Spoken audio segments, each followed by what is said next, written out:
Hello, everybody, and welcome back to another FHP podcast episode, number 96. I'm your host, Antonio Capis, alongside Ben Rutledge, and we are here today. We're going to start with this question. What are your top 5 best sports days of the year? Now, before we get into this... Good question. Thank you. I spent a while thinking about that, okay? I came up with it. All right, let's keep going. So the asterisk on this is it has to be one calendar day that always happens. So no hypotheticals. Like you can't be like Game 7 of the World Series or Game 7 of the Stanley Cup. Like it's got to be like one day always happens because it can't be they won in 6. There's no Game 7. With that being said, let's get to it. So all right, two questions. Who's going first? And are we going? I assume we're going 5-1. Yeah. We'll go 5-1. Okay, I'll go first. Actually, wait. What if we go? I feel like if we go 1-5, it's more it'll get more abstract every time, and then it'll get more interesting. True. Not that interesting. True. Yeah. Let's do one. We'll do one. Okay, you go first.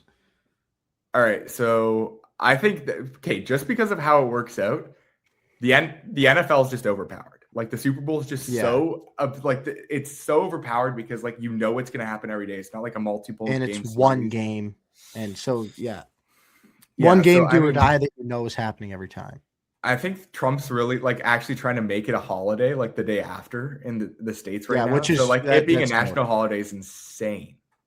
Yeah, it's insane. I mean, it probably will reduce the amount of people that are going to work hungover. So yeah, it probably will help. Yeah, I have Super Bowl 1 too. Feel like just gonna jump in and say that pretty easy for every reason Antonio outlined, and we're both big NFL fans, so that made it clear cut number 1. But bro, even a 40% NFL fan would probably have this number 1. It's just too hard to beat. If you care about the NFL a little bit, even if it's one team, you'll probably have it 1. Yeah, I can't really see any game. Even if you're a diehard in this specific format, there's really no other thing that beats it, I think. Yeah. Just because, even in tournaments, there's not one specific day that you could highlight. All right. What's your number 2? All right, number 2. I've gotten really into the UFC recently, so I'm gonna have to say UFC International Fight Week, the main card. Dana, he always cooks. It's always one of the top fighters fighting in the main event. It's a sight to be seen. Is that the one that's in July? Yeah. Okay, that's one that Connor. So Connor might be fighting in it this year. Yeah. So the white card, the White House card is the big one this year, but normally that's not normal, right? Yeah, they don't always. This is the first time it's ever happened. Okay. My UFC knowledge is definitely lagging, but I'm learning. Really, I just started after the break, bro. UFC 323, I think it was, or 324. That was the first one I was locked in for. It's all those memes on Instagram. I guess you don't see them, but it's for me, it's when your friend finally says that he understands it now, and he's okay. All right. What's your number 2? This is definitely a little more little against the rules ish, but my favorite team's season opener. So my big 3 teams that I really pay attention to are the Blue Jays, the Maple Leafs, and the Packers. So whenever one of them has their season opener, I'm hyped for so long. So it's pretty easy for me. Think outside of the big game, that's the most hype I am for a regular season Leaf Packer Blue Jays game. That's probably the most excited I am for any of them. Yeah, I guarantee you, especially because you don't know how maybe NFL, but specific, but for the other 2 for sure, it's my favorite one. Yeah, well, also especially because there's nothing tied to it yet. It's not we've been losing a lot, so this is a game where we've been winning a lot, we're probably going to win this. At the start, most teams, there's only about 20% of teams in the league, 4 or 5 teams that go into the season being we're cooked. Every other fan base has at least a little bit of hope. Unfortunately, the Leafs are going to be one of them next year. So, well, next year but next year I'm going to be. I mean, depending on what we do in the offseason, but I'm going to be expecting to have them try and be competing for the playoffs again. So, suck my ass. All right, what's your favorite? All right, number 3 for me is Game 1 of the NHL playoffs. Happens every year, so it fits. Game there's one, always like gonna be game round one, or Yeah, round one, game one. yeah. Like your first look at the NFL and NHL playoffs. Screw the NFL. Not actually. I love the NFL, but dude, I have this memory of when the Bruins played the Capitals in 2023, I think, first round. And I was in the car, and I remember I was like in the car coming back from the cottage or something. And the whole time I was just locked in on my phone. Like my family was in the car, like trying to talk to me. And I was like, no. Game one, round one of the oh my God, I can't say it. The NHL playoffs. Yeah. Yeah, you're cooking. You're cooking with that. I unfortunately don't have as many happy memories with the playoffs. So like it's exciting for sure, but it's also nerve-wracking as hell. My third that I have is the March Madness first round. Now, technically, this is 2 days. It's a Friday, Saturday of the opening part of the tournament. However, that's when all 64 teams that are in the tournament play. So, like, you're watching 32 games in 2 days, and like obviously you're paying attention to your bracket, and like there's 2 or 3 games on at all times, starting at noon on both days. Like if you like March Madness, which I personally love March Madness, like the bracket, and don't know shit when I'm doing it, but I love putting in the teams, doing a little bit of research, pretend like I know what I'm doing, talking about, the random, my future accountant over there at Gonzaga who shoots 29% from 3, Yeah. But I love it. So I guess a little bit against the rules, but I mean, either day I could pick the Friday or Saturday. Don't care. It's elite. I'd say if I had to redo this, March Madness would find its way into my list, I think. That's an elite take. I like it a lot.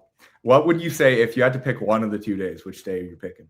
The Friday, because it's still a work day. Like I don't really do anything past noon. Like I ain't going to class. I ain't I'm watching March Madness. And I remember in first year, me and Tommy, bro, we woke up at like 10. We walked because we didn't have a car. Walked all the way to the Walmart, bro. We got like 32 wings. We got like 20 Coronas, and we parked our ass on the couch and just crushed wings and beers all day. You're getting Friday. 32 wings from Walmart? Well, like we got a bunch of boxes. Like we got like boxes of 8 that were like frozen. Like I grocery shop at Walmart, bro. And then you cooked them? Well, like they're frozen. You just cook them in the air fryer. Oh, okay. I see. Like they're like already pre-cooked. Like, bro, I thought you were like you got like the wing without like the bread and you breadcrumbs. No. You buy like the frozen pre stuff. Like God no, we ain't doing all that. But yeah, it's goated. All right, what's your fourth? 4 for me. NHL deadline day coming up. By the way. Saturday, March 7th, baby. Definitely not biased by me being an NHL podcaster. That could not be part of this whatsoever. But yeah, I love that day, especially because the Bruins historically are one of the best teams at deadline day ever. And they're also one of the most active. Like I saw Mark Russi shout out him. Saw his great creator. Love the creator. Bro, his like breakdown of what Sweeney's done every year at the deadline, bro. You guys make like 3 trades minimum on the on deadline day, basically. Yeah, and it's generally and you never do anything before, bro. I've always noticed that you never trade anyone before the actual day, bro. Sweeney waits for the actual day and then he cooks out like 5 trades in that day. I don't remember the last time we traded for somebody mid-season, like before that wasn't at the deadline. Yeah, I know. Yeah. Like I can't think of a single player. There definitely is, but like there is, but like not in like. Yeah, I get your point. Yeah, I love it. Especially, bro, when we were in like school, I would do nothing. I would literally just scroll Twitter. I remember that the 2019 NHL trade deadline was lethal for us. The one that like went straight into COVID. Kasha one? No, it was the Coyle one? Was that like the Coyle? Yeah, it was the Coyle. It was like the Coyle and Johansson. Yeah, that's that one, and the 2023 ones were both cooking. Oh, I gotta turn off my notifications here. Bro, every time the Leafs made a big trade, it worked. Every time they acquired someone like smaller, it was overpay. The player did nothing for us, and we traded like a second round pick. And it was like, all right, we just traded for a second round pick for 4 points from this bum. Like those are the trades that actually hurt us more than like, bro, Ryan O'Reilly was really good for us. He didn't re-sign, but like he was a really good player for us. Jake McCabe's been nasty for us for a long time now. Muzzin was nasty. Campbell was nasty. Like those are the guys we're trading big assets for. And then the guys like Riley Nash and Thomas Plekanec and Brian Boyle. And like those are the guys that like we paid too much for and they did nothing for us. Luke Shen, Joel Edmondson. Like those guys were actually Edmondson was pretty good for us. But like where we traded picks that were just too highly valued for just uselessness. Dude, now that you're talking about that, I actually think every single player in the last 5 years the Bruins traded for at the deadline is cooked. Hampus Lindholm had a career year the next year. Charlie Coyle was phenomenal the year that he came in the playoffs. Yeah, I can yap about this for a second. But yeah, Hampus Lindholm goes out there as his career high year, 53 points. Charlie Coyle cooks in the playoffs 2018-19. We go all the way to the finals. Orlov and Bertuzzi were both nasty for us, went out and got their like highest earning contract the next free agency. I can't say who else have we gotten recently? Hathaway wasn't that good. Orlov was good. Bertuzzi he was a good player in the playoffs for us. Like as a role player, he was really good. I mean, technically, like Middlestat's been pretty useless, and you technically traded for him at the deadline. But that was more because it was a cap. It made the cap not like when we were contending. Like when every year we've contended, like the guys have just always cooked. I mean, you got Kuznetsov for Brazil. You got Minton for Carlo. Like the one. Actually, Marcus Johansson was a bum, bro. Don't even lie. He was a bum. Because remember him and Marchand had the beef that year, bro. Yeah, and so it was like awkward when he came to the team, like actual beef, like not. Yeah, it's actually that's over 5 years ago now, though. That's good memory by me, though. It is him and Backus, bro. Backus was awful, and we had to pay. You had to trade a first-round pick to get rid of Backus eventually. Was it a first or was it a second? Anyway, you traded back. I looked at the Mark Rossi post, so I know this. He was like Backus, a first, second, and third to Anaheim, but you got Kasha back, so it was like. The first was kind of canceling Backus, and then you traded a second and third for Kasha, basically, or second, something like that.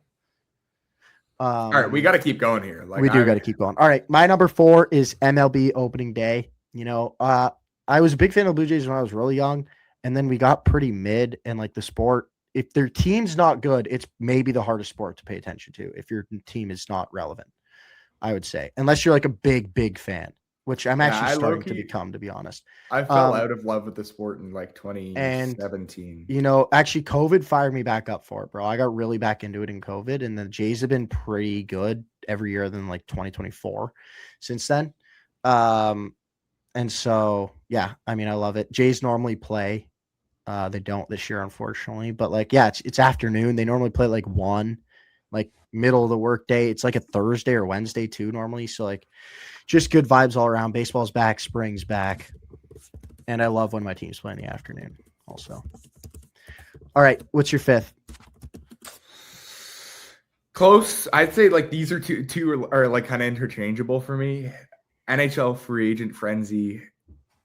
Another time that the Bruins cook. I like all of this is because I'm watching a big market team, really. Like, I mean, it helps, but even still, bro, free agent frenzy and deadline day, buddy. What makes those so fun is that almost every team, like if you look at it, almost every team makes a signing on free agent frenzy day and makes a trade on deadline day. Like maybe the 2 or 3 days before, but like pretty much every single team does something. So like regardless of your team, it's pretty enjoyable. Okay, but like look at like a dead franchise like 2 years ago, like the Ducks. Like I wouldn't want. I get that, but they still flipped some players at the deadline. Yeah, that's what I mean. Like even if you're not in one, you're in the deadline. Like bad teams still sell at the deadline, and the mid teams go crazy in free agency and not at the deadline. Like it kind of like one of the two, your team does a lot. It's true. All right, that kind of jumps right into mine. So I have 5th NHL free agent frenzy. Now this could change. Last year, and then I have honorable mention deadline day. Because I think they're very, very similar. But I prefer initial free agent frenzy because normally there's like 60 signings in that first 2 hours. However, last year with teams having more cap space, they re-signed a lot of their players the day before. And so the day before was just absurd with the news you were getting. Like that's when like Marner was technically signed and traded, like Besser extended. Yeah. There's a bunch of players that Marchand extended. I think Bennett extended too that day. And so like it was like everyone. And so this could change in the future is what I'm saying, but I'm not changing off of 1 year. And then, I love deadline day, but there's just more action on July 1st. Yeah, I think that's all fair. I think it is all fair. Dude, know what I was just thinking about? I was thinking about the fact that they basically, the NHL, with how they like changed the retention rules, basically got rid of three-way trades, which like you didn't have a lot already. Dude. Yeah, but you can't, like, when you technically trade someone to like Chicago, they'd retain 25% of his contract, and then Chicago would trade him on to whatever team he was actually going to. I know. It's probably for the best, so to be honest. With more cap space, you don't really need a player 75% retained to make the cap work. Yeah, but like there's, but it added strategy to be able to trade like a second to a team, and it made the bad teams basically be able to get free 4th round picks. Like especially because like if they can't reach the minimum, like it. Yeah, I mean, you don't really retain that much anyway, because like you're retaining like his salary for what he has for the rest of the year, so you're really only adding like normally like $300K to your cap. But yes, I know, I get what you're saying. Makes trading graphics easier though. Not gonna lie, it does. Although I was just going through and cooking with those graphics, which guys watch out for those. Watch out new for graphics as the signings and trades get announced. Really, move it pretty much. I bet tomorrow we have one of the two. Check it out. Shout out Mr. Capo. And before you look at it, do not look at the TSN. Chill, bro. Chill. You don't have to say that. Okay. With all that said, let's get right into the intro. Here we go.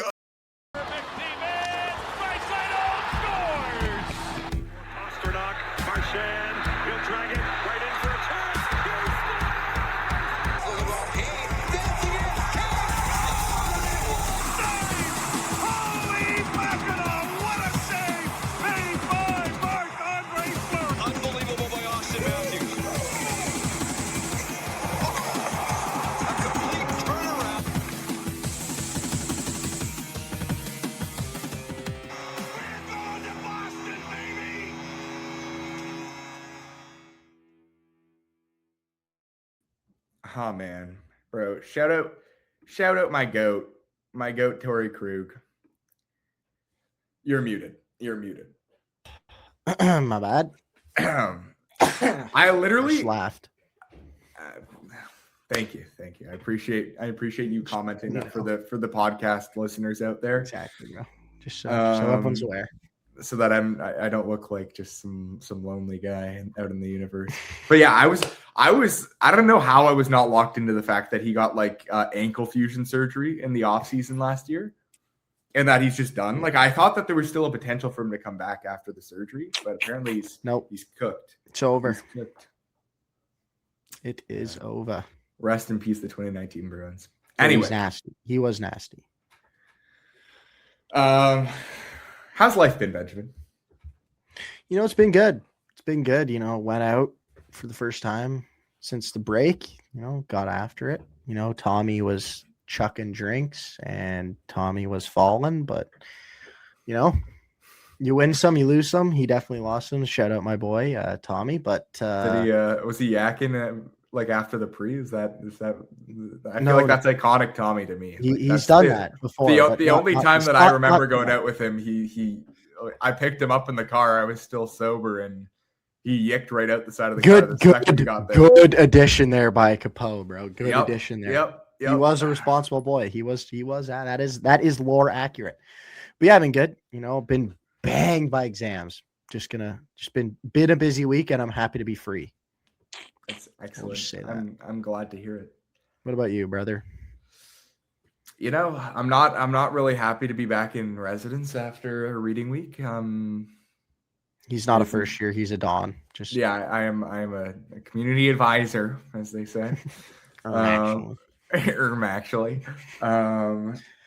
Yeah, I don't know. I've also been hit hard by midterms, but we're gonna push through, and the choice. And we got patties in 2 weeks, baby. We got Okay. patties in 2 weeks. Of course, the boys are getting together. Don't you worry. But Yeah, of course we're gonna be getting you some content. We might Oh, some interesting content. Dude, Check out. This is a great time to plug the Instagram. Check out the Instagram at Fantasy Hockey Pucks. We'll see clips of the podcast. If you're not really looking for the full episode, I suggested it's better. But yeah, check that out. Check out the stories. We're coming at you with content daily on both the story and post. So yeah, sorry, as you were. What was I gonna say? Dude, we could do some nightlife. We could do some nightlife content for the kiddos Interview out people, there. bro. Just be like, who's your What top are your 3 thoughts NHL on players right now? Ooh, why are we cooking? Why are we actually cooking? I like that Potentially. That I actually do like that. bro, For just story, like random just clips. like story content and Do just you have? clips, yeah. Ooh, could you have like a mic, like a mini mic? No, but we could buy one, like a fake one. Like it wouldn't actually be your mic, but we could definitely get a fake one. Didn't you have that mini one? I actually see people interviewing people with the mini mic all the time. I know, it's really funny. But I think people normally use like the high quality one, but like we could have the fake one. Yeah, that's what we could do that. We'll figure something out, but I think we'll definitely, okay, we're going to move on, but I think we'll definitely be cooking that up. But yeah, any other life updates for you? I don't know, man. I'm just ecstatic for the month or so. I mean, this next coming up, week,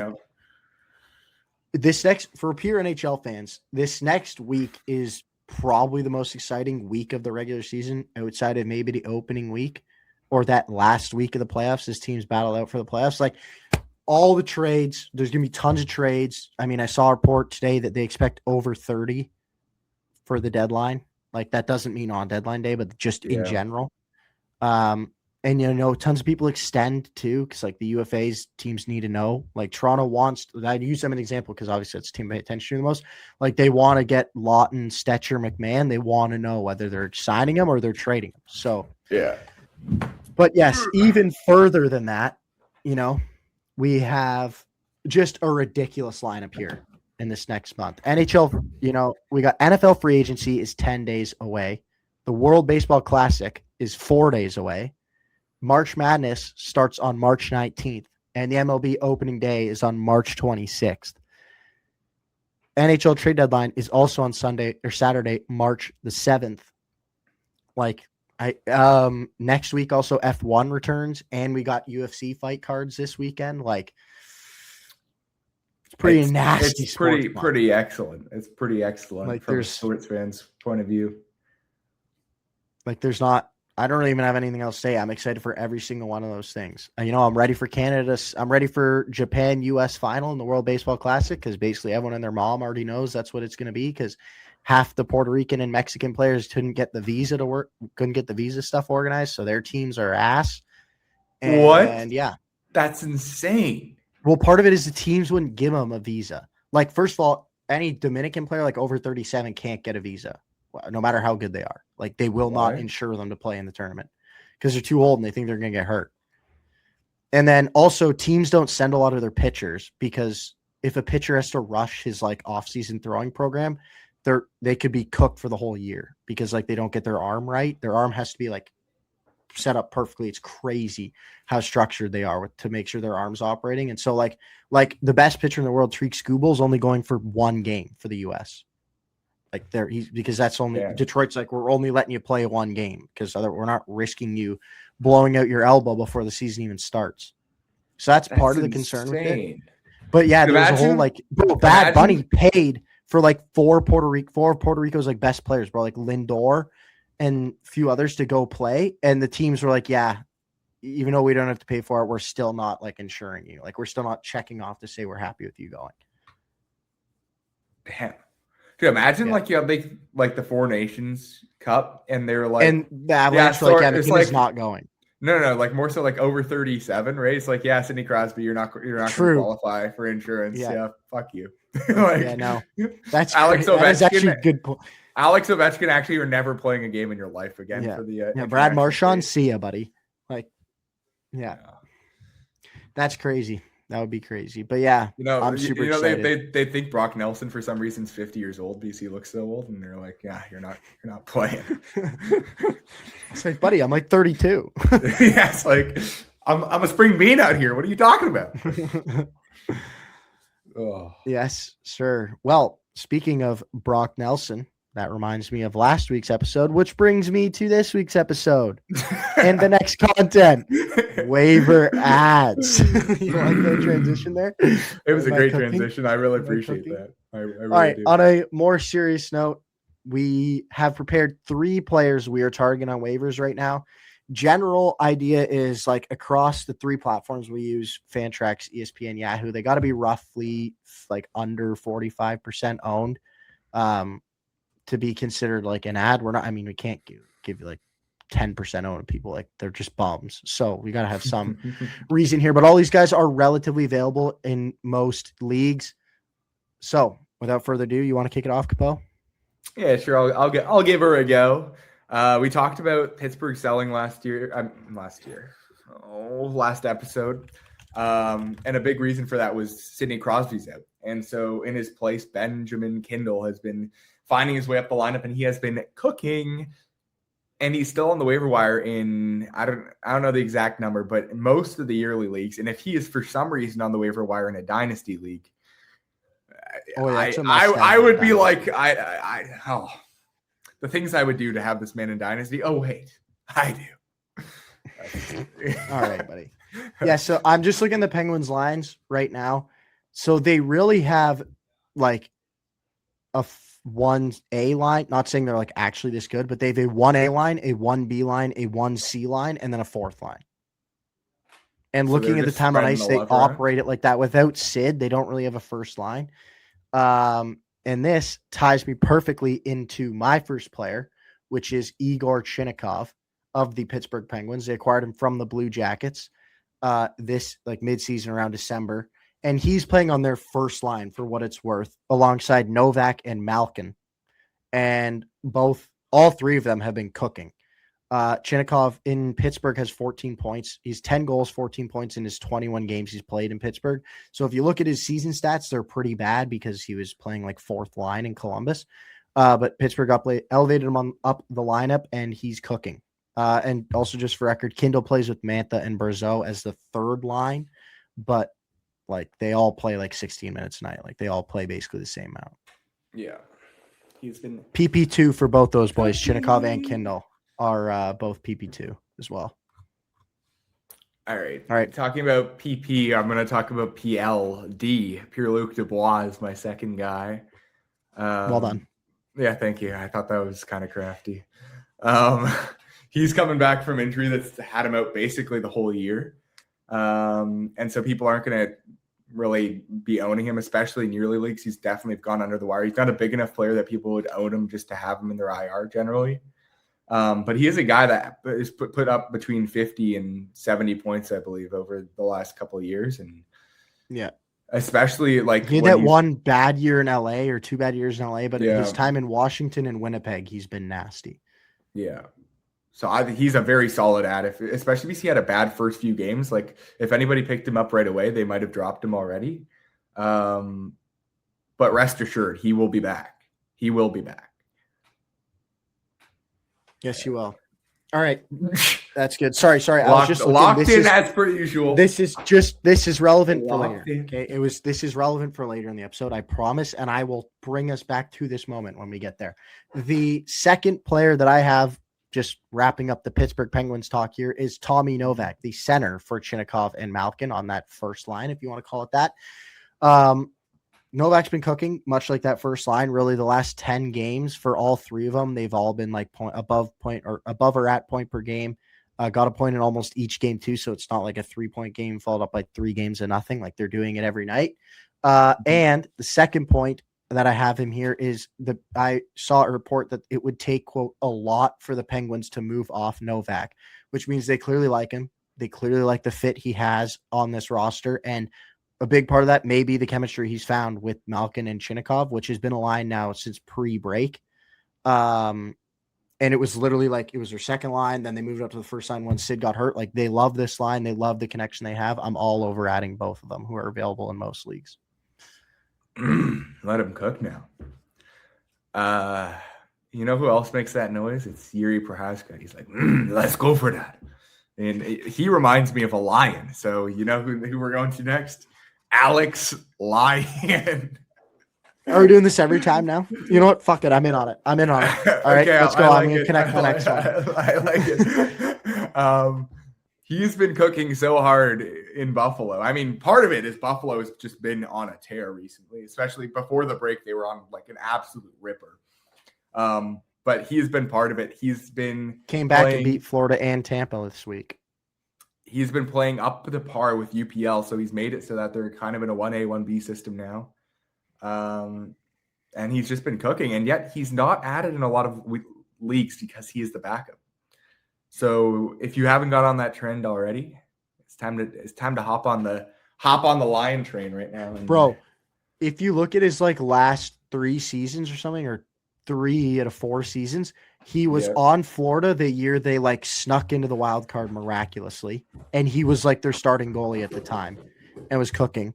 Then he went to Detroit in 2 years ago when Detroit had that like magical year where out of nowhere they were like in the playoffs all the way down to like the last game when I can't remember. I remember that one. Place, but someone took Washington. Maybe someone took their place on like the last day of I think it was Pittsburgh. It may have been Pittsburgh took their spot on like the last day of the season, and Lyon was a huge reason for that, for how well he's playing in it. And then he was in Buffalo this year, and they're looking well poised to break their 15-year drought, and he's going to be a massive reason for that. So just feel like that's a cool stat. I have no way to connect this to my last player other than the fact that, speaking of the Buffalo Sabres, I have their new first line addition, Peyton Krebs. You know, they moved him up to the left wing with Thompson and Tuck, and it's worked immediately. Fireworks immediately. First game against Washington, he had, I think, a goal and an assist. He had another 2 points, I think, against Florida, another point against Tampa. He's been nasty. And if he's going to stay on that first line, he's a must add. I'm all over. I mean, if he moves down the lineup, I'm definitely not afraid to drop him. But as long as he's getting that first line minutes, like, he's a must add. Agreed, good sir. With that, those are our 3 waiver ads, and if you want more waiver wire content, on Wednesdays comes out every Wednesday at FHP on Instagram. Okay, at Fantasy Hockey Pucks every Wednesday. It's our waiver wire Wednesday. 5 ads, 5 drops. Can we go 20 minutes without Ben plugging the Instagram? Probably not, but is it valid? It 100% is. All right, well, let's get into our next section. What else has been happening in the NHL? We've already talked about some of this stuff. We'll start it off with talking about Robert Thomas. He's been talked about by Friedge Bomb last night on Saturday Headlines. Hockey Night in Canada said it's very likely Robert Thomas is to be traded. It sounds like he was basically saying like it's more likely than not he gets traded. And the team he said to watch out for was the Utah Mammoth. I thought that was really interesting. I think a Cooley-Thomas 1-2 center combo for the next 5 years is pretty filthy, in my opinion. I agree. And they definitely have both the picks assets, if the Blues prefer picks, and prospect assets to make it work. Like, they got both, which is why I think they're obviously a team to watch. Is it me, or is it kind of, well, look, this is going to tie into the next point, but adding on to that, we've heard that because of that, like, the Blues are going to be a fire sale at the deadline. It's not really a surprise to anybody, but like, if we go back like 4 years and you look at like Robert Thomas as a young guy, Jordan Kyrou breaking onto the scene. I know, but they were like the only 2 they had at the time. Blues? Well, the rest of their core was Dylan Holloway was coming in. But that was last year. Like, he came in last year. Like, it was at the time when Thomas and Kyrou were still young. It was like Ryan O'Reilly, Tarasenko. I know, but it was like Pietrangelo who left in free agency. Then they tried to replace him with Krug, and Krug was not really the same ever in St. Louis. Then they had a really old decor of like Falk and Leddy and Bouwmeester who retired. And so they just got old. And their forward core was like Ryan O'Reilly, Tarasenko, And like they got Buchnevich, but he's really regressed there the last few years. And so like they were just old. Braden Shen. They just got old. And only Kyrou and Thomas were young. And now I actually do like what they're building, though. Like Snuggerud and who else do they have on forward? Dvorsky's good, and they got Holloway, they got Broberg. Yeah, I think like you they're going to go right Thomas into a and rebuild. Kyrou. Like by the time that, but I mean, they have those guys are going better to be young mid-prime pieces. by the time they're good again. Yeah, but that's fine. Like you need that, That's and true. like I think Snuggerud's going to be a dog. I think Holloway's a good middle six speedy winger. I think Broberg's a solid second pairing guy. Like they have some players there who will stay there for the next few years. And like, I mean, the rumored, like not the rumored deals, but some of the mock trades I've seen were like Denwaye, who was just the 4th overall pick, Simishev, who was a top 10 defenseman pick, and a first for Robert Thomas. And I'm like, well, Denwaye and Simishev slot right into that lineup next year. And I'm like that, but that yeah. But that's without trading Parayko, Kyrou, or Shen, and Falk. Like all 4 of those guys are rumored to get pretty good returns. And so I think that's why I think it works, because I think you're in a really good spot where you could actually be pretty competitive in like 3 years if the prospects hit. If you hit on those, yeah. All right, sorry, that was a lot. Sorry, I was zoned out. I was thinking about the Bruins and Parayko. I don't. That's a good connection. Yeah, you know, I've seen the Bruins are in on Parayko and Tippett especially. The last kind of 48 hours, or 36 hours, I've seen. Yeah, bro, I would love reporting Tippett. That's a great fit, bro. I love it. Like, bro, Tippett is a slightly better Bobby McMahon in that he's a super fast winger who's disgusting off the rush, and he's not great defensively, but like that you wouldn't expect that to be his role, and so he slots probably in on that second line that can provide better secondary scoring than what like Zaka or what like Kuznetsov or Middlestat or who's not okay, but like I'm saying Tippett in an elevated role in Boston, like he's gonna I think who he would play with is he'd play with opposite Pasternak is what they'd probably run, and then Lindholm. Like probably, but like ideally we get a center. So like Robert Thomas. No, there's no shot that we get both Tippett and Thomas. But if we did, that would be nasty. But you don't have the prospects to get Thomas because I think the Blues want more prospects than picks for Thomas, and you don't like. I mean, we could go. You have Hagens. That's not going to bro. You're comparing 2 late for a second round pick and a late first to 2 high firsts from Utah. Like the 4th overall pick from last year and another top 10 pick defenseman, bro. Like that is so much more that they can give than Dean Letourneau. And it would have to be Hagens. I'm not going to lie. I think it would have to be. You can't talk about it as like what they used to be. We're not moving Hagens. He's on. Bro, it was last year is what I'm saying. He was picked 4th overall last year. And you're saying we're not moving Hagens. That was the guy who went before Hagens. Like, you're not going to get him without moving Hagens. He's a 26-year-old 1C, bro, who's under a really good contract. Like, you're moving Hagens plus. Okay, if we move 2 firsts for him, we have 2 firsts in the chamber. I know, but I don't. And then we still have a first in both years. Maybe ours. If you could maybe go ours, which is more valuable for sure. Yeah, we could go yours and our first next year. And Poitras probably. Yeah. And then maybe. Yeah, well, I wasn't saying it's going to be anything close to straight up for this prospect. Maybe Kuznetsov too, something like that. Yeah, I could see that. Or like maybe Zaka finds a way into the trade. Anyway, we could talk about this for hours. We'll talk about that. Bro, that's a very Leaf online fan thing to do. Let's throw my garbage and get your 26-year-old 1C back. Listen, Zaka, as much as I've hated on him, has been. Dude, he's 20. He's 28. If they're trading a 26-year-old center, they don't want a 28-year-old center. I can tell you that much. That's true. That's true. Okay, that's true. All right. Next one. Let's go, baby. I'm him. Per Emily Kaplan, she expects Trocheck to be traded before the deadline. That's like just pretty confident. She's like, I'm almost 100% he's going to be gone. And Minnesota is the heavy favorite They're reportedly interested in Charlie Stremmel and another prospect, and then the Wild first-round pick would be included in that as well. And so it'd be 2 prospects and a first for Trocheck, which feels about adequate, as he's like probably the second best. If Thomas is truly as on the market as Freeman said, Trocheck's the second best center available. Yeah. So I think that's good. Another center that's available is Ryan O'Reilly. We've been talking about this specifically for fantasy owners. This is big because I mean, I know I picked him up because he's averaging a nice 3.7 in our scoring system, and he's cooking. That's pretty good. If you don't follow our Bango scoring system, it's gonna be in our link tree. It's not right now, but it will be in our link tree, our Bango scoring system. But yeah, if he goes to another team and drops down to their third line, like that's where he likely does. That's like if a team acquiring him, they want him to be their 3C or maybe a like 2A, 2B situation. Yeah. But like he's not gonna be 1C, he's not gonna be first power play. Like, and especially because the teams who are interested are Dallas, Minnesota, Colorado, Carolina.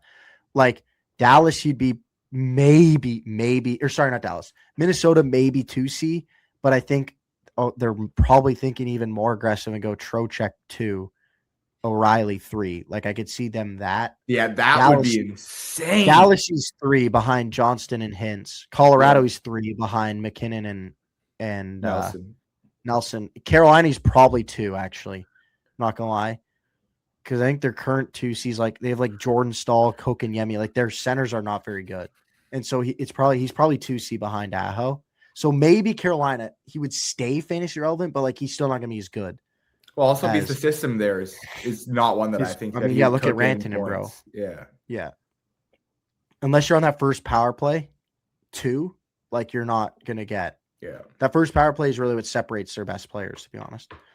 Talking about Dallas in there a little bit, they're going to be heavy buyers this deadline. Good. This deadline. To nobody's surprise, considering what the absolute gap that there is in the West right now. And actually, this is important to note. Tyler, the Stars filed official paperwork yesterday that Tyler Seguin is out. He's out for the year. He cannot come back in the playoffs. Damn. He tore his ACL last year, and he's been out since then. He tore it in like February of last year, and they were hoping he could be ready for the playoffs. But they just announced he's out for the year. So that's why they have so much cap space now. They got his $8 million is now an LTIR for the rest of the year. So they have money to spend at the deadline now. I wonder if they talked to him and they were like, Sagan at like 75% or somebody else. Well, because if he's at 75%, I doubt it, bro. But if he's at 75%. No, but I more mean like, bro, his stature in that organization, they would not do that to him. And everything I've heard about Jim Neal, bro, they would be like, if Sagan was like, I can be ready to go for playoffs, game 1, or not necessarily at 100%, but ready to go, they would not have done that. Interesting. I'm actually pretty I mean, obviously I don't know any of these people personally, but just based on Vegas would like based on like Chicklets interviews, based on everything about like Dallas wouldn't do that. Vegas definitely would. I guess sticking with the Predators here. I know we were just talking about Dallas, but going back a little bit, Steven Stamkos, maybe per Pure LeBron has said Dallas, Minnesota, and Tampa Bay are the only 3 teams he'd waive his no move clause for. But then there's a thing that he came out and said, like, I'm not waiving my no move clause. And yes, I know I misspoke. No, I was just saying, like, it took you that long to figure out what TV was on the script. No, I was looking at O'Reilly on the thing actually and his teams, and I was like, wait, I know Carolina's not in it, and so that's why I got confused. But anyway, so maybe he's gonna waive it, maybe not. I don't know. He does have $8 million left for 2 more years after this. So like, if a team's bringing him in, they have to be aware that like they're gonna have to take on cap space for a long time, and I really think that limits a lot of teams given his age. Yeah. I don't know, but if we're going back to stature, like we talked about Sagan's stature, if we're talking about a guy with stature, Steven Stamkos is surely that. And if you're a team like, especially Minnesota, I could see him being a great fit there. I know, it's just the problem is, bro, like they got a Quinn Hughes extension to deal with. and I don't think they want to lock up $8 million for Stamkos when they got to say when they're already paying Kaprizov 17 and they got to pay. Or Hughes. you bring in like Stamkos and try and retain him. Maybe, but I mean, every reporter that I hear, a player that's available with term, teams don't want to retain. Like, well, obviously like, they don't want to, but you're gonna have to give up extra. I know, but if you're Minnesota, this is the best chance you've had in a long time. Oh yeah, if you could waive, if he gets retained, and if Nationals want to retain no amount of money, he becomes significantly more attractive. Yeah, like I mean, it's his choice. Well, especially like the more I think about it, like in going back to Tampa Bay would be like obviously a great reunion. I don't see it happening. Dallas, he's kind of a weird fit in my opinion. Like, and they gotta. I don't think they're going to either, because the Friedman also reported that Dallas is really any player with term they're really not as interested in. Like that player has to either be retained or have a low cap hit to begin with. Because I think Minnesota. I think Rantanen's extension. So they have an extension that starts next year. I think that's big. Yeah, but like Minnesota can outcompete both these teams. I think just based on that. And I think he'd be a great fit. I think Tampa would be the most willing, though. I think Tampa would be the most willing to make it work. To try and get him back. Although maybe he says, like, fuck you. He could say like, fuck back, you, New Jersey actually was another team that LeBron reported as a maybe. And I mean, maybe is like a buy for next year, but that just feels risky in my opinion. For New Jersey to trade for him, bro. Like, they ain't making the playoffs this year. So now you're betting on a 35-year-old, 36-year-old having another 30-goal season, which he's having this year. He's like 30, 35. He's 36. Yeah, he's 36. I said 35. He turns 37 this year. Holy. Yeah, she's old. That's what I mean, bro. That's why I'm like, the fact that he's 2 years left is really going to limit his market. Yeah. I don't know why I thought he was older than I thought he was like the same age as Crosby for some reason. The last point here on the recent news, this is more for me not for me, but like I'm a Leaf fan, so I wanted to obviously work this in there, but it is relevant. The Maple Leafs, after a just horrific start to their post-break play, losing 3 straight divisional games, are expanding their selling market within the team. It's no longer just UFAs that they're looking to move. Players with term are certainly available, and the Leafs are certainly willing to hear offers. No Matthews, no Nylander, no Nyes, Tavares, nothing crazy like that. But I think probably every defenseman and every bottom sixer, I would say, is available on the Leafs. I mean, you got to be praying for Morgan Riley. That I think it's going to be the offseason. After that Florida game, we'll talk about this more later. But after that Florida game, I'm almost 100% confident he's going to be, because the Leafs went to him last year and basically were like, "This is your last chance." They're like, "You took ownership in your exit medical, in the exit season interview. You had a really good offseason. Like, we're giving you one more chance," because they were going to move him. It sounds like last summer. And Riley basically convinced him to give me one more chance. And so I think they go to him this year and are like, "Listen, bro, it's not working. Their fit's not here anymore. Let's go get you a fresh start. We don't want to screw you over. You were a massive piece of this organization for the last decade plus.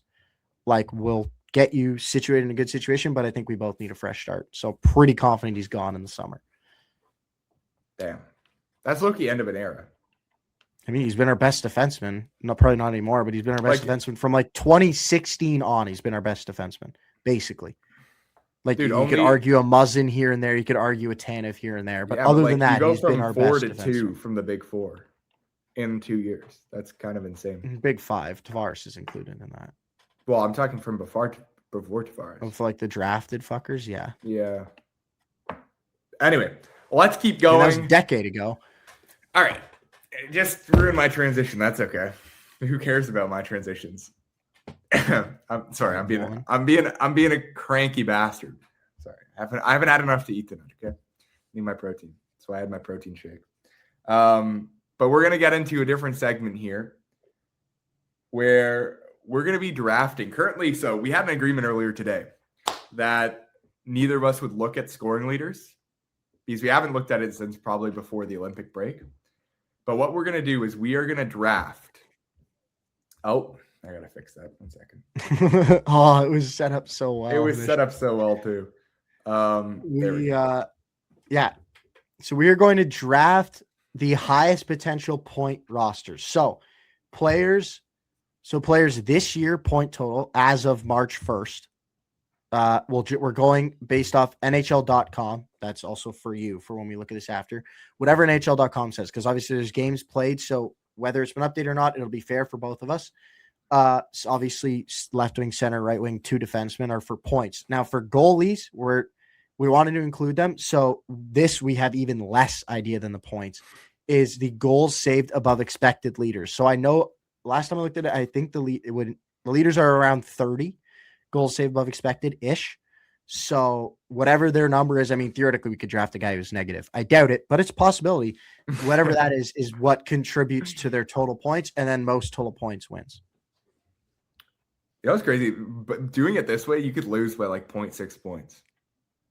You could, because the goals saved above expected are going to have decimal numbers. All right. What are we snaking this? Okay, we're doing rock, paper, scissors. Ready? All right. One, not best 2 out of 3. Winner picks whether they want to pick first or second. Okay. Is it snake? Ooh. No, let's just do it's alternate. Just okay. alternate. Just alternate. Okay, but like, nah, I feel like it's got to be snake, man. But then you're picking 2 in a row. That's just kind of goofy. With only 2. Oh, it is actually. Kinda Okay. goofy. Okay. It's fine. It's fine. You muted yourself again. It's still muted. Yeah, okay. Ben, he's getting up there in the years. He's becoming a boomer. Okay, he's back. Chill, bro. I just hit the mic. I know you did. I heard it go put off. And that's bad. All right. Ready? So this is for McDavid, basically. Yeah. All right. Ready? Rock, paper, scissors. Shoot. What do you have? What is that? Yes. You were Let's so go. I know. I was scissors all along. All my life, bro. I was scissors all along. I was like this. I was like this. Okay. All right. Okay, you don't have to. I don't know, bro. I don't know. I know because who I'm McKinnon was first. leading. McKinnon was leading for most of the year, but I know he's not first because they said it at the Olympics, and I can't remember who it was, but I know he's not first. I'm gonna go Nikita Kucherov. I'm pretty sure he's first. That actually makes my decision up for me. I was actually thinking of something, but I'm gonna go with my first pick. I'm gonna go Zach Werenski. Ooh, you're cooking, actually. Yeah. But I'm still going Nathan McKinnon. That's fine by me, brother, because I think there's a big gap. Sure, you can take McDavid, but I think you're gonna go Makar too. I'm going Cale Makar because I think there's a bigger gap between the defense. Nope, because I know there's Quinn Hughes is up there for sure. Quinn Hughes is in their territory, and Sider maybe boot. Okay. All right, it's my let's pick, get right? to the picks. Yeah, it's your pick. I know I'm thinking. Okay, well, I ain't taking a defenseman because I don't need to take a defenseman now. Left winger, and they have to be it has to be their position. I don't think he's the highest left winger, but I know it's a safe pick. I'm going Kaprizov. I don't know for sure. I don't think there's probably a left winger with more points, but I know he's got a lot. I know he's well above point per game. No, he's not this year. Finally, he's finally healthy. Oh, this is hard. Okay, I don't have to go. I don't have to go left winger. Okay, so I can go center. I'm gonna go David. Okay. All right. I would personally gone goalie because that was the only position I didn't have, but I will go goalie. I actually have no clue who to go. I don't know. So okay, I'm trying to think who's a save. My mind. Who's a save percentage leaders? I don't even know that, honestly. Dude, this is hard. Goalies is really hard. I'm leaving it for last, personally. Goalies is really hard. I've already committed. I've already been thinking. So, dude, and it's probably not Bro, I feel like you could go to Quinn Hughes and then we could come back to this. Okay, fine. You're right. I'll pick Quinn Hughes and then I can think. I'm gonna take David Pastrnak. All right. Well, you wasted no time, so it was irrelevant. All right. Who's another defenseman who's cooking? Okay, I'm gonna go Dahlin. Who do I go left wing? This is interesting.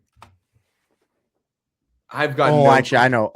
I've got for sure. I've got 0. Oh, fuck! clue. I probably actually should have taken this guy. I actually think he has more points than Kaprizov. I have an idea of who I might take that I just don't know if he's been looking like that.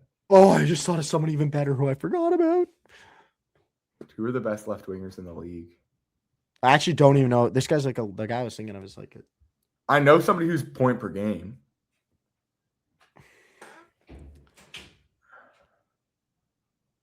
Do I just go with him?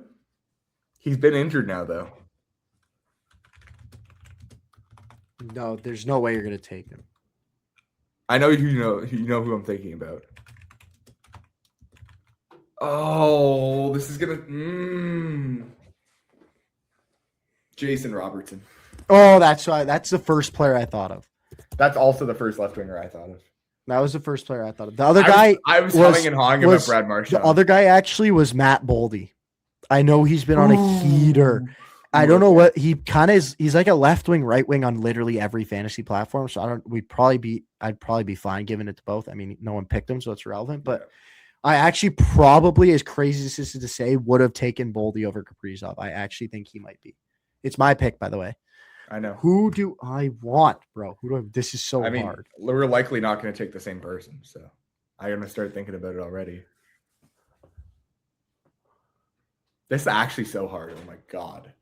It's really hard. Okay, I'm gonna go someone who I'm very confident has a safe floor.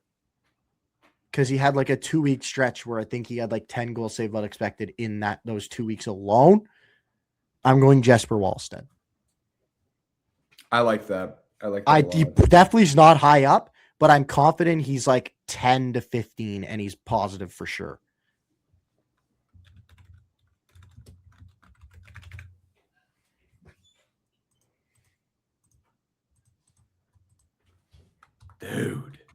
Dude, this is really hard. I know. I did not think it was going to be this hard when we thought of it. I mean, I feel like the safe thing to go is to go like a team that's been doing well. So I'm thinking like you've taken Minnesota. I could be thinking Dallas, like Colorado, like Tampa. I feel actually, yeah, this just has to be the safe pick. Andre Vasilevsky. Yeah, that's. I was gonna say Ottinger or Vasi would have been my pick because Hellbuck's been too bad. Did I spell it properly? Yeah. That's who I would have gone to. I'm him. Okay. All right. Shall we do it? Fill in your points. NHL.com. Unshare your screen. Okay, we'll do this. NHL.com stats. Just look up leaders and you'll find all of our guys. All right, we'll go here. All right, sorry for this pause, ladies and gentlemen, as we this is going to be a little awkward here as we just fill out our points quickly. Oh, I could be doing this so much smarter. Oh, McDavid is 1. Yo, Kucherov is 3.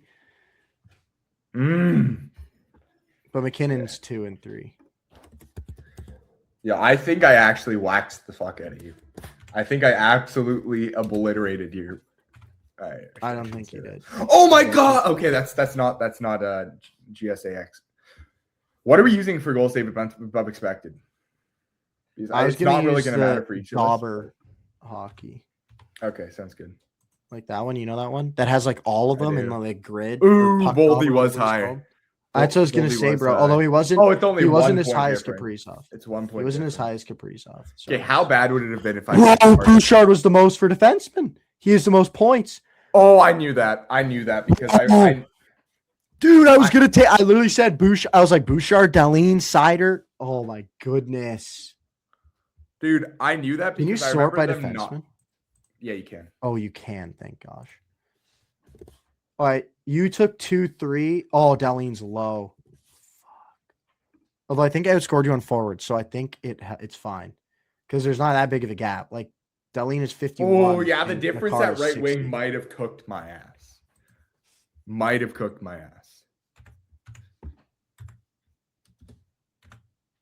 Yo, Bouchard has like the most by a decent amount, man. Bouchard over Dahlin would have won that for me if I'd taken Bouchard instead of Dahlin.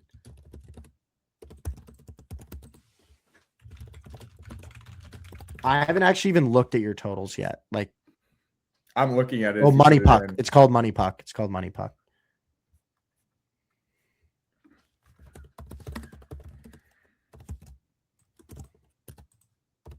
It froze. Yeah, my Wi-Fi is also not being great right now. What's his goal save above expected? How can I see this?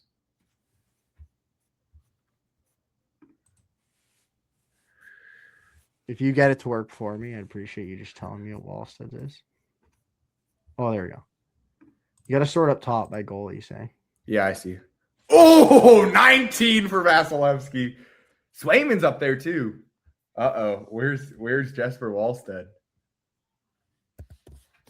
What did you go? Goal saved above expected per 60? Oh, no, not per 60. No. Just total. It's a total stat. Where is it? Oh, there. Oh, my God. Oh, my God. Jesper Wallstead has 0.8. Oh, my God. Oh, my God. Oh, my God, bro. I literally knew Sorokin was cooking. What? Yo, I actually thought of Logan, but I think he's not been that good recently. I think you cooked yourself. Here, I'm going to start totaling mine. What was he, 0.8? Yeah.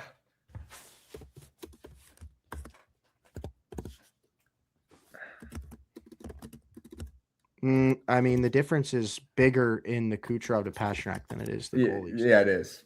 So it's now going to be close. That really evened it up for me.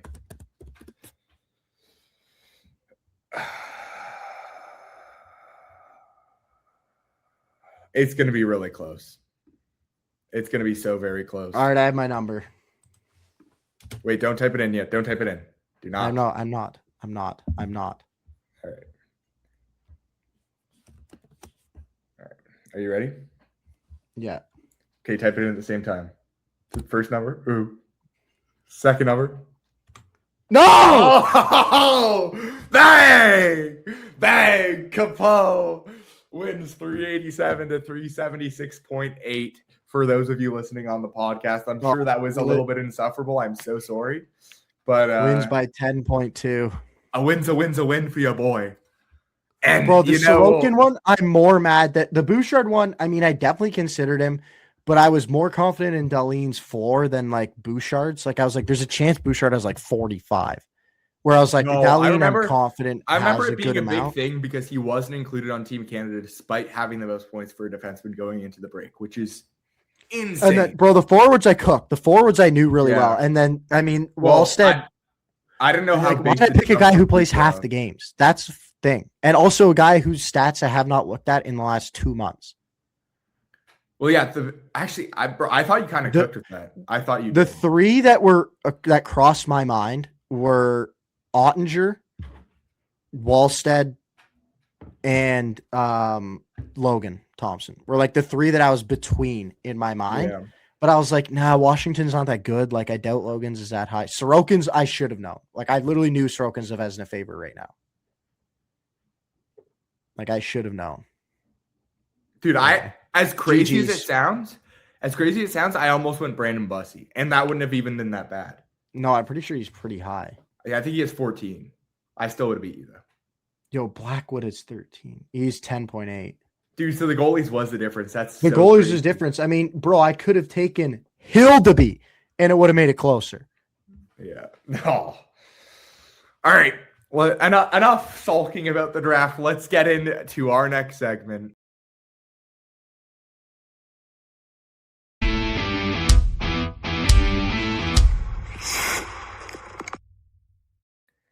right. We are into our last segment of the podcast, ladies and gentlemen. Get excited. It is what's on your mind. With yours truly. You want to say anything other than that? It's the floor is open here. The floor is open. I mean, I have some things that I might want to talk about. Why don't you start? You got one. Well, I posted this on our story actually recently. Alexander Ovechkin heading into the season was 300 hits away from the hits record. He already holds the goals record. He is now 184 hits away from the hits record. this is since 2005. If you don't know, so the current leaders, I believe, Cal Clutterback and Matt Martin. Martin's too. Yeah, Martin is current. So they're. Oh no, he's not current. What am I talking about, bro? What am I talking about? Okay, in fairness, he lives with Schaefer. That's why I thought he was current. Yeah, no, it's fair. It's fair. Schaefer lives with him.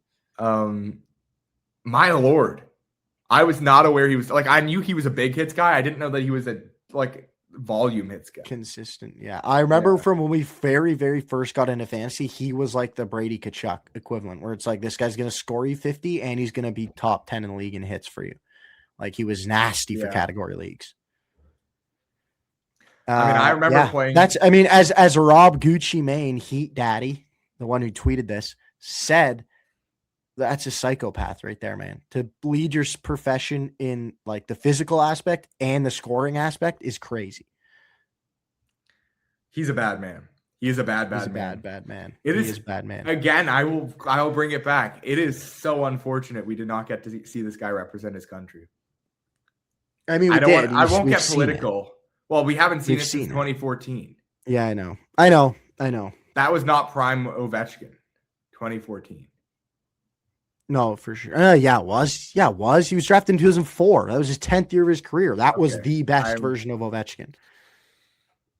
Like, arguably, he was like scientifically out of his prime, maybe by that point. I don't know how old he was, but like, bro, he could have been 29. He's 40 now. He would have been 12 years younger. He would have been 28. Yeah, okay. That's so scientifically lost. The last year of your prime. I am so lost. It's unbelievable. That might be the worst take I've made on the podcast since I said he was going to fall off in 2020. All right. I'm glad you said it because I was going to say it if you didn't. I know. It's so much better if I bring it up. Good Lord. Oh, my God. Regardless, it's very sad that we haven't been able to see him again. Yeah, you're lost him, bro. Kucherov. Imagine Russia, Canada, Ovi Crosby. That would have been. I don't think we've seen Kucherov. I don't think we've seen Vasilevsky. We haven't seen Shesterkin, Kaprizov. Yeah. The list kind of ends there. Not for of like studs. Of like studs. Yeah. Yes. Well, speaking of studs, now this is what I was looking at when I was distracted when you were like locked in as usual, like 20, 30 minutes ago, whatever it was. Matthew Schaefer tied the Islanders defenseman rookie goal scoring record, not defenseman rookie goal scoring record. Damn, Matt Barzell, I thought you were cooking harder, bro.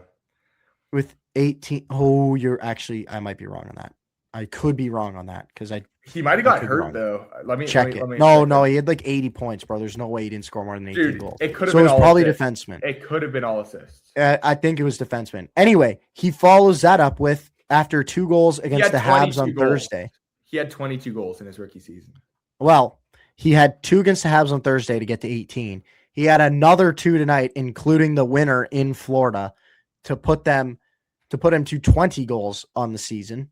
Dude, and I think it's plain and simple. That was a miss. Canada not taking him. More than Bouchard, more than Chychrun, not taking Matthew Schaefer definitely more than Chychrun. The biggest roster miss. I think, dude, he's filthy defensively. He's really good defensively, bro. He plays their number 1 PK and their number 1 power play.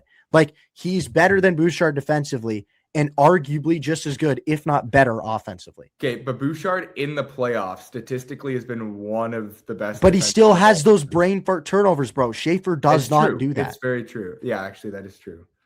Like, Schaefer does not do that, and he has like 50 points and 20 goals, and Bouchard has like 69 points, and turns it over, and probably cost the 19 difference in just pure turnovers, not even any other bad play.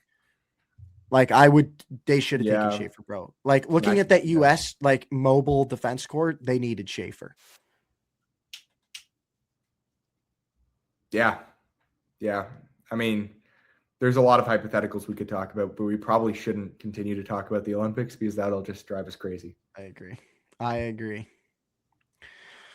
Well, next thing I wanted to bring up, kind of along the same lines as what we brought up before. As whatever, the Maple Leafs, man, we suck. There's really no other way to say it, but I've come to peace with that, the fact that we suck, and I'm ready for us to sell at the deadline, and I'm ready for next year. Man, that back-to-back Panthers Senators like Was the best thing could have happened ass to us. whooping was just like the exclamation mark. Like Was we are because we came out of that break. selling. We came out of the break and we were like, if we're good, like if we won 2 of those 3 games, we'd probably be thinking about buying right now. And the fact that we lost all of them, didn't even like sneak out a lucky win against one of Florida or Ottawa because we weren't beating Tampa, is massive. Because now they're looking to trade guys like Carlo, OEL, like Nick Waugh. Like I think we should be exploring options for all of those guys. And I love the fact that we are, because you can find replacements for all of them outside of maybe OEL, Carlo in free agency. Like very confidently you can find a replacement for them in free agency. And so get the assets and you can sign an equivalent player in free agency because we're going to have a ton of money. To be fair, we'll see whether those guys are going for the same assets they were last deadline. Oh, they 100%. Because I feel like there's more this year. Like the reason Carlo went for so much is because there weren't many. Yeah, defensemen always get more than they should because there's less defensemen available and less like good defensemen available because teams don't want to give them up. Like rarely does a team be like, yeah, 28-year-old defenseman, I'm having an off year, I'm fine to move him. Yeah. A top 4 defenseman at that, not a bottom pairing. Like most of the D that get traded deadline are like bottom pairing PK guys. Yeah, that's true. But yes, you will see. We'll see. I hope not. I really hope not. Because I feel like, bro, it's always in the trade deadline always favors the seller. And again, right after winning the cup as a captain, Matthews is being questioned as a captain. Sorry, not dude, the it's cup, so dumb. The gold. It's so dumb. I'm correcting myself. But yeah, the hate is all ridiculous, the stuff coming bro. out about him being like, bro, I saw this article that was like, Matthews chose to go to the White House instead of playing for the Leafs. He's obviously like, he prefers the U.S. to the Leafs. If it was the Toronto Star, I don't want to. Dude, the Toronto Star is you think Fox News is corrupt? The Toronto Star, bro, is absurd. They were the ones who posted like Captain America ? Like after the Leafs lost to the Panthers, being like he only cares about America, like he doesn't care about Toronto. Like it's like, buddy, he's literally like. They went to him and he basically was like, yeah, sell because it's the best thing for the team. And that's what I want. I think he's a good leader. I think this, he can't lead stuff is bogus. I think maybe when he took over the role 2 years ago, he couldn't lead. That I could get behind. Now he can lead. This is not his fault in any way, shape, or form. I honestly think firing Berube could actually make this team better. You could roll the same roster tomorrow with a different coach, and I think it would be better because I think his style of play does not fit the roster that's been constructed. Like we're meant to be a high-flying offensive team, bro. Yeah. Like you've mugged all of our forwards down by they focus on defense. They don't really know what to do on offense. There's no plan on offense. There's no set plays, it looks like. There probably are, but it doesn't look like it. The power play's horrible. Like nothing about this team coaching generates offense, and it's like we're built to generate offense first. Yeah, I think that he would cook as the Bruins coach, though. So we'll take. I think he could cook as the Bruins coach. I think Pete DeBoer should cook as the Maple Leafs coach. I like that a lot, actually. I like that a lot. Or go off the grid, bro. Okay. Or go off the grid and go young. Go young coach that no one's heard of. Like Marco Stern. Like Marco Stern. Like Spencer Carberry, who we let go. Or Dan Muse, like Kyle Dubas signed in Pittsburgh. Good Lord, bro. You could go on and on and on, bro, about coaches. Oh, my. Dude, I miss Dubas so much, bro. Speaking of Dubas, you want to know why I miss Dubas? Because the Pittsburgh Penguins have 20 picks in the first 3 rounds of the next 3 drafts. 20. They have 20 selections in the top 100 of the next 3 drafts combined. And they're actually rumored to low-key be buying now. They're all going to be under 6 foot. So, yep, unless it's goalie. But more to the point that bro, you could they have tons of picks they can trade, and they won't have to trade their first or any of their prospects. Yeah, they could probably, considering the amount of picks they have, they could turn around. They're buying. They are planning to buy at the deadline. At the deadline. Yeah. They did well enough. They won 3 of the games. And so they're but they said they're not trading a first or any prospects. Yeah, they're probably they want to move seconds and thirds. Yeah. Yeah. But they also said but they could turn around to next year if they're good enough, coming out of the free agency. I did see a rumor that was if they trade for a winger, they'd move Manta. they're in the kind of a spot where they're going to buy and sell, depending. Like if they buy a big player, they're going to trade other players away at the same time, which because Dubas is a great GM and Shanahan's an idiot. And I miss you, Kyle. Well, there goes the Crosby take. Yeah, he ain't being traded now. There's no chance he's being traded. Probably ever at this point, I think. I think he's done too good of a job that they're going to be competitive enough for the rest of his career that he's going to stay there. They're going to be a borderline playoff team, maybe even better, depending if they hit on these picks. But I think, yeah, I don't think he's leaving anymore. Crazy what like 5 days can do. Yeah. Oh my God, we're in a different place. Thank God we're posting every Wednesday and Monday, right, guys? Thursday and Monday, but yes. Well, sorry, I messed up I was thinking Wednesday and Sunday, and then it switched to my brain. Because that's we record on those days. Yeah, I know. I'm getting hit in the head too much, guys. It's starting to show. Rugby players, man. Dude, honestly, I think I'm developing a stutter because I've just been getting smacked in the head. That's how it works. Yeah, it's not Reels and TikTok and all that stuff. And binge drinking. Yeah, it's none of that. Definitely not that. I could not do. What are you talking about, bro? Well, on that somber note with you missing Dubas and me just and being 14 minutes late for my flag football game that I'm probably just not going to go to at this point. I was like looking at the time like, is he going to want to we're going to keep it rolling. Yeah. Anyway, we'll be back here Wednesday. We got a big trade deadline preview episode coming for you. Big. We're not going to spoil any further than that, but it's a big deadline preview. And then next week, actually under a week from today, we have the deadline. Yes, sir. A week yesterday. And that episode will be a little bit like cut. It won't be as natural sounding as most of these episodes because we kind of let it roll now. Like we're no longer the young kids we once were that used to cut out swear words. No more cussing. No more cuss words, guys. Yeah. But that's going to have to be cut because it's going to be like a 4 to 5 hour episode and we are not making you guys sit through all that. Yeah, exactly. We're just clipping the live reactions and then kind of the initial thoughts. All right. Well, it's been a wonderful time. I'm so happy to get back to these regular episodes that aren't 2 hours long. Me too, baby. I'm looking forward to our next week's episode and to the deadline. And I'm just ecstatic, honestly. I'm in a great mental place right now because of hockey. I honestly am too, man.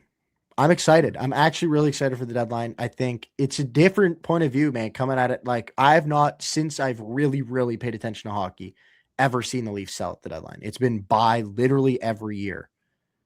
Like, I mean, Matthews has never missed the playoffs in his career. Like, what's the last time you sold like Phil 2015, 16, bro. The 2015, 16, the year we were trying to get Matthews was the last time we sold. Exactly. So I'm like, it's a different view. I actually think we have some assets that could get us some real good returns. And then, it's a much more exciting view of the team post deadline because the older UFAs, a young team will be gone. Fun. And we're going to be like prioritizing playing Cowan and Quillen and Thrun and Rafai and Hildeby maybe. If like, I don't even know half those guys, honestly. They're all like seventh defensemen and like fourth line extra guys right now, but we're going to trade some players away and we're going to want to prioritize their development. So we're going to play them more. Just think it's like for first time in a while, I think it'll be an exciting look. And then also we're going to have a ton of cap space going in the summer, which also makes that more fun. It's good. It's a good time to be. It's a good time to be an Atlantic Division fan. Best pretty much every team, bro. Pretty much every team. It's a great division. I'm loving it. Like literally, Toronto's the only. I have a very positive view of it right now, but Toronto's the only team that, like, their fan base is probably upset with how the year's going. Yeah, like, Florida fans are, but you won 2 cups, so shut up. Yeah, and you're hurt. Like you're down your one. Exactly, and everyone's injured. Yeah, exactly. Yeah. He's playing, bro. He scored 2 goals against us. The day we were recording, or the day after we recorded, and we're like, he might be done for the year. He scored 2 goals against us. For my hockey team. Sorry. All right. We're going to stop rambling. We're going to get over with this, and we will see you on Thursday for our next episode. Thank you all for joining us, and we'll catch you the next time we drop the puck. Have a good one, everybody.